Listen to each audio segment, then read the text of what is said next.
കോതമംഗലത്തെ കാട്ടാന ആക്രമണവുമായി ബന്ധപ്പെട്ട് കോൺഗ്രസ് നടത്തിയ പ്രതിഷേധത്തിനിടെ ഉണ്ടായ സംഘർഷത്തിൽ എറണാകുളം DCC പ്രസിഡന്റ് മുഹമ്മദ് ഷിയാസ് ഇന്ന് പോലീസിന് മുന്നിൽ ഹാജരാകും.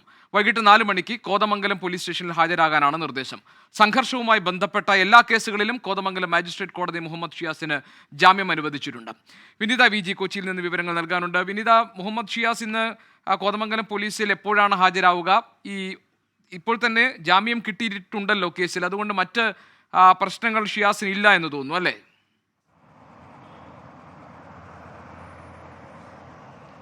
തീർച്ചയായും ഗോപി, അങ്ങനെ തന്നെയാണ്. ഈ കോതമംഗലത്തെ സംഘർഷവുമായി ബന്ധപ്പെട്ട എടുത്ത കേസിലാണ് ഇന്ന് ഹാജരാകണമെന്ന് പോലീസ് നിർദ്ദേശിച്ചിരിക്കുന്നത്. വൈകിട്ട് 4 മണിയോടുകൂടി കോതമംഗലം പോലീസ് സ്റ്റേഷനിൽ എത്തിച്ചേരണമെന്നാണ് നിർദ്ദേശമുള്ളത്. ഒരുപക്ഷെ മാത്യു കുഴൽനാടനും ഇന്ന് ഹാജരാകാൻ സാധ്യതയുണ്ട്. ഇരുവരോടും ഹാജരാകണമെന്നാണ് പോലീസ് നിർദ്ദേശം നൽകിയിരിക്കുന്നത്. ഒപ്പം തന്നെ ഈ സംഘർഷവുമായി ബന്ധപ്പെട്ട് പോലീസ് എടുത്ത എല്ലാ കേസുകളിലും ഇരുവർക്കും കോടതി ജാമ്യം അനുവദിച്ചിട്ടുണ്ട്. ഈ മാസം 15 വരെ ഷിയാസിന്റെ അറസ്റ്റും കോടതി തടഞ്ഞിരിക്കുകയാണ്. പക്ഷേ ഈ കേസിൽ ഗൂഢാലോചന ഉൾപ്പെടെയുള്ള കാര്യങ്ങൾ ഉണ്ടെന്നാണ് പോലീസ് പറയുന്നത്. ഈ കാര്യങ്ങൾ വളരെ വിശദമായ ഒരു ചോദ്യം ചെയ്യൽ ആവശ്യമാണെന്നും പോലീസ് കോടതി അറിയിക്കുകയും ചെയ്തിട്ടുണ്ടായിരുന്നു. ഈ പശ്ചാത്തലത്തിലാണ് ഇരുവരോടും ഇന്ന് ഈ ചോദ്യം ചെയ്യലിന് ഹാജരാകണമെന്ന പോലീസിന് നിർദ്ദേശം കൂടി നൽകിയിരിക്കുന്നത്. വൈകിട്ട് 4 മണിക്ക് DCC പ്രസിഡന്റ് മുഹമ്മദ് ഷിയാസിനോട് കോതമംഗലം പോലീസ് സ്റ്റേഷനിൽ എത്താനാണ് നിർദ്ദേശം നൽകിയിട്ടുള്ളത്.